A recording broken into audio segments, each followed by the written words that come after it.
Laurent Dubois, fromager, affineur.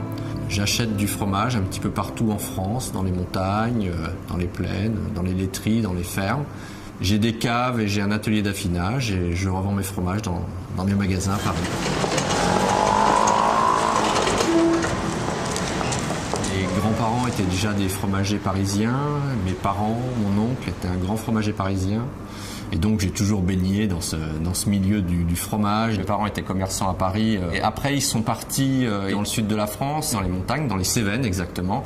Et donc là j'ai vraiment connu l'autre côté de la production de fromage, c'est-à-dire la vie chez les fermiers. Je partais avec mon père voir comment ils vivaient, ramasser les pélardons des Cévennes, des petits troupeaux de 50 chèvres, la traite, la fabrication, vivre un petit peu avec eux. Et ça je l'ai vraiment vécu de longues années.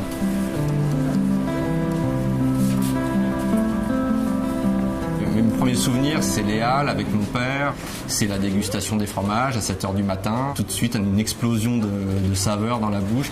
Quand j'ai commencé à vraiment apprécier les bonnes choses, à devenir un petit peu gourmet, je me suis dit que j'avais quand même une grande chance d'avoir 2 générations derrière moi de gens qui connaissaient vraiment très très bien ce métier-là. Quand j'ai senti que c'était pour moi, c'était ce métier-là qui me correspondait, j'ai fait un espèce de tour de France. Je suis allé travailler dans des laiteries, j'étais fabriqué du fromage, j'étais travaillé sur des marchés, vendre des fromages chez plein de professionnels. Ça m'a permis de voir plein de choses différentes et de ne pas avoir qu'une seule version.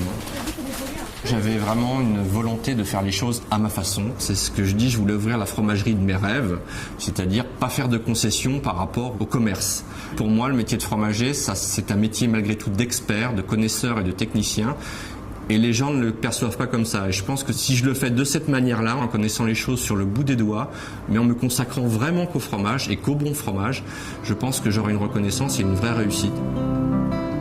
J'affine mes fromages. Moi, je trouve que la valeur ajoutée, c'est là que je l'amène.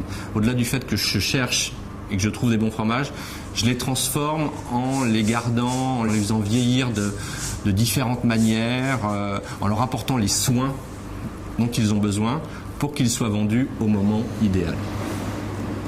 Dans nos magasins, on a des caves où on restitue les ambiances qu'on peut retrouver dans un tunnel ou dans une cave, c'est-à-dire humidité et ambiance contrôlée. Et on a aussi un atelier un petit peu plus grand où on peut stocker des plus gros fromages, des Beaufort, des Comté, des tomes de brebis, des parmesans. Et on a des techniciens, des experts qui travaillent avec moi, qui réceptionnent les fromages, qui les rangent, qui les trient, qui les soignent. On reste malgré tout des commerçants de proximité, dans les quartiers vivants, dans les quartiers où il y a des marchés. On est à côté d'une brasserie, d'une boulangerie, d'une poissonnerie. Donc on installe nos magasins. Je trouve que quand les choses sont belles, tout va mieux. Et quand je vois le mal que se donnent les producteurs à fabriquer un fromage, le présenter de manière esthétique, c'est la moindre des choses. On n'est pas derrière un comptoir, on est dans un univers de fromage. Vous avez les fromages sur les murs, donc on vous accueille, on vous parle, on vous fait goûter les fromages, on cherche ce que vous aimez moins. Et le cœur de notre travail, c'est quand même la relation avec le client. Transmettre une passion à quelqu'un, c'est une des plus belles choses aussi qui puisse exister dans la vie. C'est toujours les rencontres qui font les meilleurs moments et le fromage et le faire valoir pour ça. Ensuite, s'il vous plaît.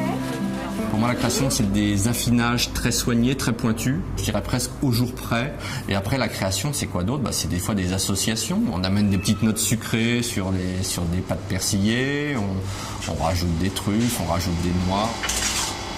Je dirais qu'il y a la possibilité pour plein de gens de se réapproprier ça, de repromener des troupeaux, de refabriquer du fromage. Et nous, on est le réseau de distribution idéal parce qu'on est des petites structures aussi. On n'a pas besoin de milliers, de millions de fromages. On a besoin de quelques bons fromages de temps en temps pour nous satisfaire. Donc on est vraiment en adéquation avec ces gens-là. Et ces gens-là, on les cherche, on les trouve. Et on essaye de travailler vraiment en partenariat avec eux, c'est-à-dire de passer toutes les saisons avec eux, de les faire progresser, de les aider et d'avancer. Et pour nous, c'est l'avenir. C'est vraiment ça l'avenir. Ça veut dire que notre gamme de fromages n'est pas figée, elle va se développer et s'améliorer.